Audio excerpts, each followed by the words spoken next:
let's talk about another type of post that I think is very controversial. It gets a lot of support, and it also gets a lot of disapproval as well. And I've had lots of conversations with artists about this type of post. And you see this type of post from time to time. And this type of post, it's posted in the name of education. And it's a post of cross-contamination. So a post will appear, a picture of someone's work tray, and there's cross-contamination going on. Or a video, maybe someone posted a video of themselves, and posted it on Instagram or the Facebook. And in the video, you can see that there's cross-contamination going on. And then someone will come across that picture or that video, and they'll repost it and share it and comment on it. Point out that this is cross-contamination, this is dirty, this spreads disease, this is dangerous, and all that stuff, which is all true. It is all true. I have two emotions, two thoughts, two feelings when I see a post like that. First, instantly disturbed. I'm disturbed. I'm a stickler for proper bloodborne pathogen protocol. I'm super strict here in my studio with my artists, with my classes. And so instantly, it's disturbing because we're dealing with needles, we're dealing with blood. We can spread disease, so it's dangerous. So, bloodborne pathogen education protocol is arguably probably the most important thing an artist needs to learn, know, understand, put into place, and execute every single procedure, every single time. Setting up the tray, during the procedure, breaking down the tray. No question. So disturbed and in shock, like all of you. That's my very first emotion. And then I go to my second emotion, which is I end up feeling really bad for the person in that picture or video that committed the cross-contamination. And usually, a lot of times there's a picture of her Facebook page. You see a picture of her, her name. That's getting posted and shared. So you know exactly who it is. You know how to find her. Where she's located. I have noticed that when you really look at some of these pictures and photos, not all of them, but some of them, when you look at the background and you look at the surrounding stuff in that picture, sometimes it appears that this particular person is located in a part of the world where maybe they're lacking in education. Maybe there's not the type of access to education or tools or things like that. And I'm not saying that's an excuse, right? Because we have the internet. Access to education is at your fingertips right now.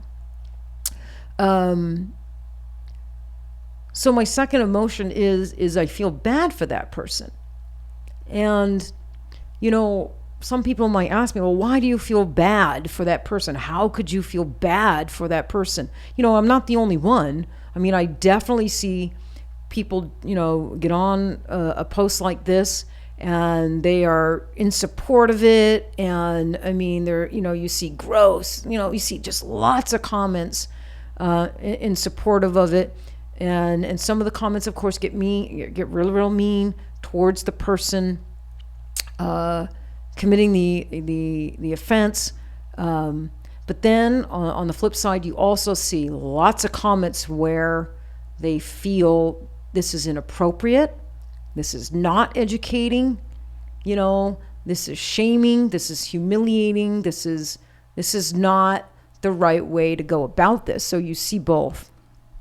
And I lean on, or I don't feel, I think there's a better way to educate. I'll just put it that way.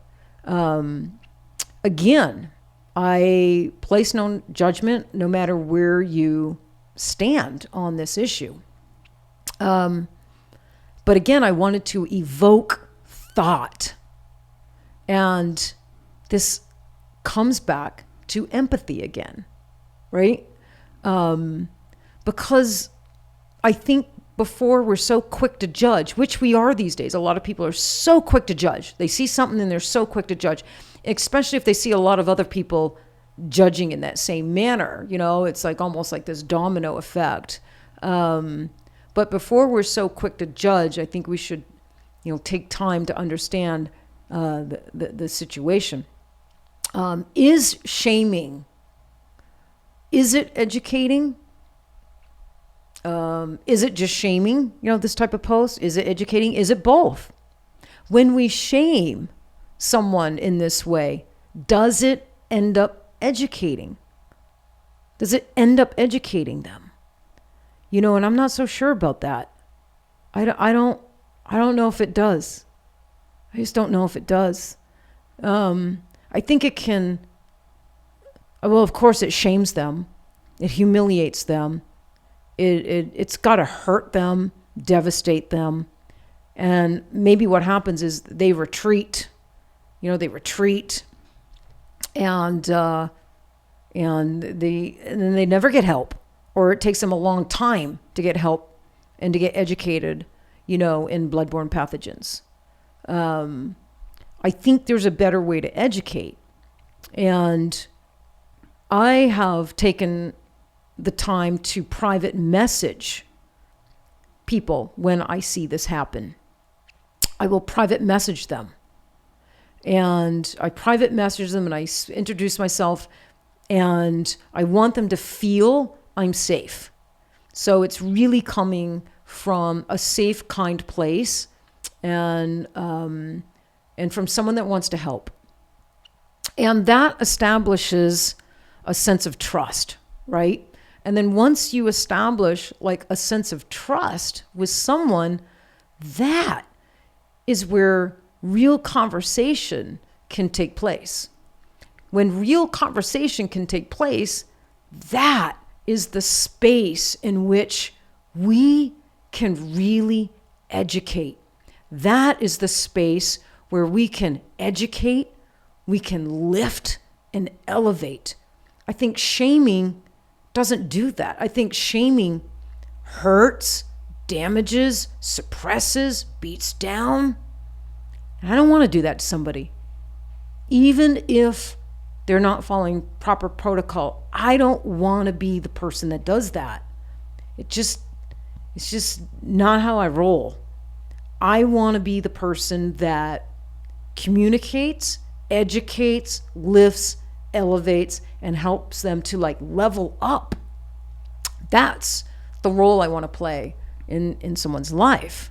But, when I see people jump on these posts and get like really super negative and get really hard on them, I get it too. I get it. I mean, this is serious business.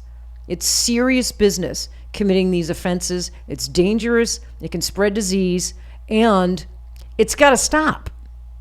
Point blank.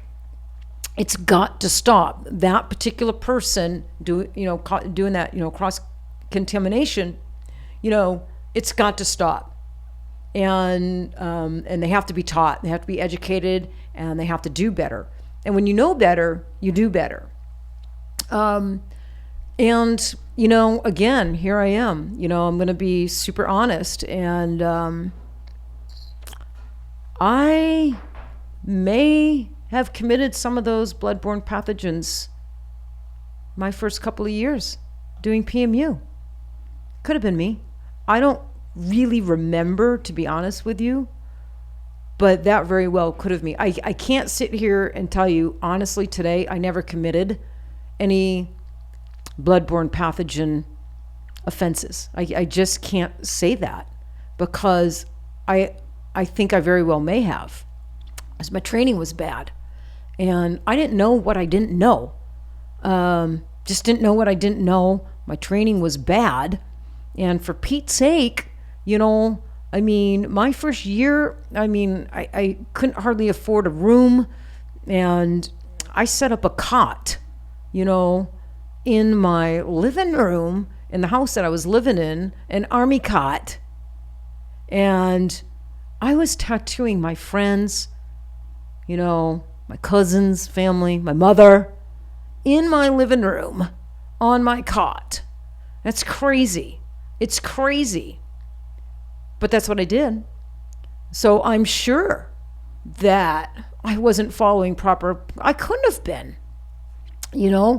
and oh man, maybe a couple years ago I really opened up about this on Instagram. I made a video, and I was just really compelled from a message that I got from another artist. I read her message and it really hit me deep, and I was compelled to make a video.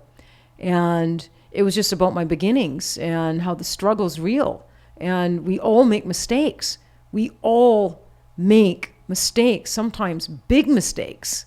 And bloodborne pathogens is a big mistake. Yeah, there wasn't really the internet back then, not like there is now, but I definitely don't use as an excuse for myself. I just was uneducated, and I didn't know. And everything changed for me once I joined the SPCP. And, that back then that was a place where, they had conventions and, these 3-day conventions. And at the convention, there was like this 4-hour, like OSHA class taught by like David Vidra. I remember his name. And it was and that might have been like my second year doing permanent makeup. And I would sit in this 4-hour class, this OSHA-based bloodborne pathogen class, constructed and geared specifically for permanent makeup artists and tattooers, 4 hours long. And that was my first real education in bloodborne pathogens.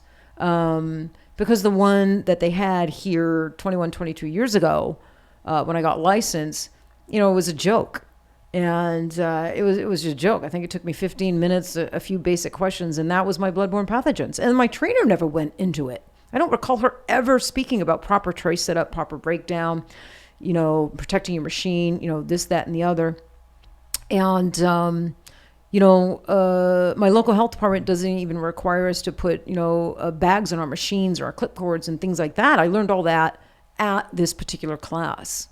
So, when I see posts like this, I can empathize. I can put myself in that person's shoes, and I can think back to when I was a young artist, young and dumb, and just didn't know a lot. I just didn't know what I didn't know. And once I started learning, like I said, once you know better, you do better. You do better. And, I'm not excusing the behavior, the bloodborne pathogens. It is inexcusable. It's got to change, because it's dangerous. But maybe the way some people are going about it can change. I do believe there is a better way, a healthier way, a more constructive way to educate somebody. I used to fly into people's studios, back in the day, all over the United States. They would call me and hire me, and I'd fly into their studios. I'd spend 2 or 3 days, and I saw a lot of bloodborne pathogen, mistakes and offenses, and that that time that I spent there, allowed me not just to help them with their procedures and their artistry, but to also help them with their bloodborne pathogens and make sure that they're following proper protocol and there's like zero risk of cross-contamination. And, so it happens, sometimes it happens. And, but again, I think it all comes down to empathy.